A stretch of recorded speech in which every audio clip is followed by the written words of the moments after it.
Good morning. My name is Gianna Wagnon, and I am a senior at Webb. For my senior presentations, I researched the physics and the history of the flute. This presentation will be a little difficult to understand if you do not know the basic concepts of music and if you have not played an instrument. However, this will make sense if you have played a flute before. My thesis is this human-powered wind machine is where culture and science have come together over time to create the most effective tool for communicating the sound of science. To begin with, my primary research was interviewing Dr. Gianna, a professor at MTSU in the School of Music, and speaking with my flute tutor, who is also a senior at MTSU in the School of Music, Christine Barham. So what is music? I define music with four things: pitch, volume, duration, and timbre. Pitch being sharp or flat, volume loud or quiet, duration long or short, and timbre was the quality of sound. What is the flute? This is the basic flute, and I will be talking about this basic flute throughout the whole presentation. It is the one that you first begin to learn on. And the flute has a very basic design. It is a hollow pipe composed of three parts: the head joint, body, and foot joint. There are keys and an embouchure hole, and this is the basic design that has lasted since it was first created.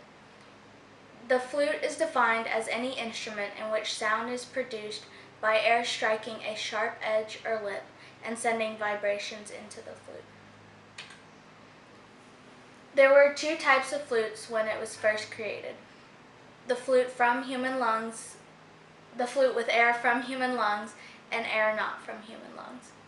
Air not from human lungs is basically wind chimes, and air from human lungs is the flute, and there were two types from that: end blown and side blown. End blown being like a clarinet or a saxophone, and side blown being the flute, because the flute is the only instrument that you play on its side. They have very similar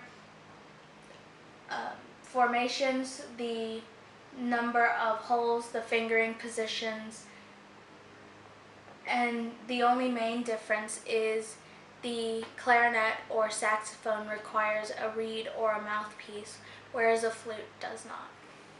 In addition, the way that the air travels through the instrument, the flute is the top graph and the clarinet is the bottom. The flute, obviously, the air travels more quickly through it than it does a clarinet. In addition, the air travels more quickly when higher notes are played than when lower notes are played for a flute. So the flute has a very different range of notes it can play. It can play from middle C to a high C above the staff. It has similar frequencies to a violin or a viola. The flute tunes to A880, which is the note A, and its frequency, which is measured at 880 cycles per second or 880 hertz, whereas a violin tunes to A440.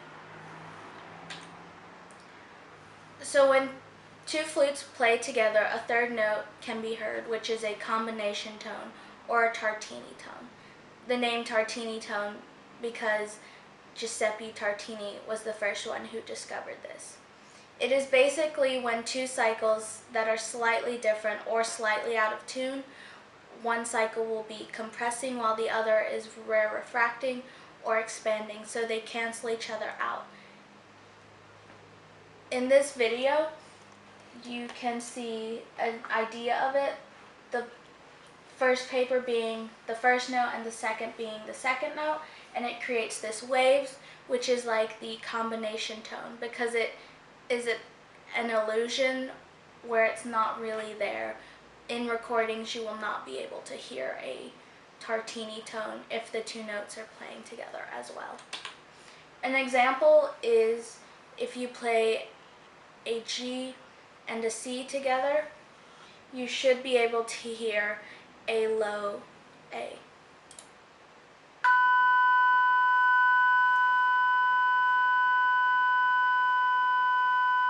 So those are the two notes being played together, and what you should have heard is this third note.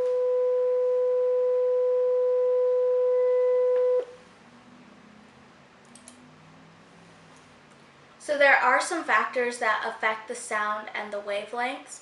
An example is the flute harmonics. If a flute is playing a low middle C and then adds more air, it will then go to the second C, and if you add more air, then it will go to the G. And that is basically what flute harmonics is. Another thing is the embouchure hole, how you adjust your embouchure, which is basically your face and lip muscles, and the way that the air travels across it. The way the air travels across the embouchure opening, and it strikes the sharp further edge of the hole, and if the speed is done correctly, it will create a louder and more clearer sound. All of this is because of wavelengths, or standing waves. And a standing wave is defined as a vibrations in which some particular points remain fixed while others between them vibrate with maximum amplitude. So in this you can see a normal wavelength where it returns back to you whether it is fixed at one end or not. And a standing wave is you move the rope and it'll return, but it'll also send waves back if you keep moving it, and it will look something like that. A standing wave can occur in string instruments like a viola or cello, but also in woodwinds. But for the flute, the air molecules move back and forth because it is not fixed at each end, and will invert the sound, turning crests into troughs and vice versa. The crest is the highest point of the wave, and the trough is the lowest. This is the flute family. There are 12 different types of flutes, and the normal flute that I have been talking about throughout this presentation is the concert flute, or the C flute, where it can play from middle C to the C above the staff. But out of the whole flute family, they can play the range of the pianos, the piccolo being able to play the highest note on the piano, and the double contrabass being able to play the lowest note. And over time, the flute has been made out of different materials like wood, brass, bamboo, and the other thing is the embouchure hole can also be made out of different materials like nickel, gold, wood, silver, and platinum, but it does affect how the sound comes out. With gold, it produces a much richer, warmer sound, whereas silver gives a darker sound to it. This is Theobald Boehm, a German watchmaker, and he constructed a new fingering for the flute to make it easier to change between notes, and that fingering system is still used today, and he discovered all of this in 1847. He also discovered that temperature does affect the sound of the flute, so the flute will play sharp when it is hot, and it will play flat when it is cold, and it'll also have a more mellow sound to it. Within the Mayan civilization, they used flutes before the Spanish conquistadors arrived. They used it to honor specific gods and kings, and some believe that they were used during human sacrifices because they thought that the sound emitted from the pipe are capable of altering the consciousness of the sacrificial victims and possibly sending them into a dreamlike state. So Mozart and Justin Hurwitz are best known for having beautiful flute compositions. Mozart is known for writing these beautiful flute solos and writings within his score.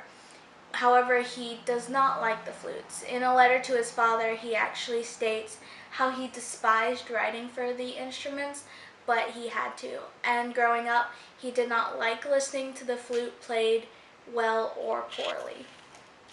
In this This is an example of one of his flute compositions.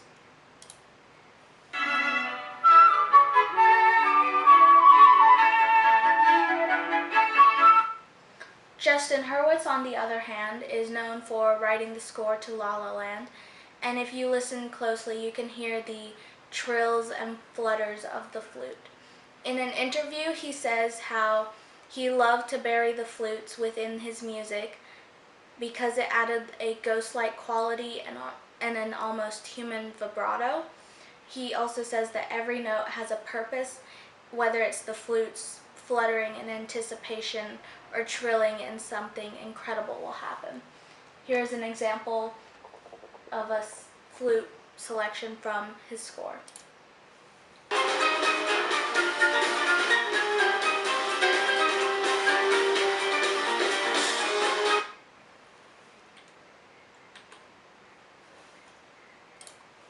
In conclusion, after all this research, I do believe that culture and science have come together over time to create the most effective tool for communicating.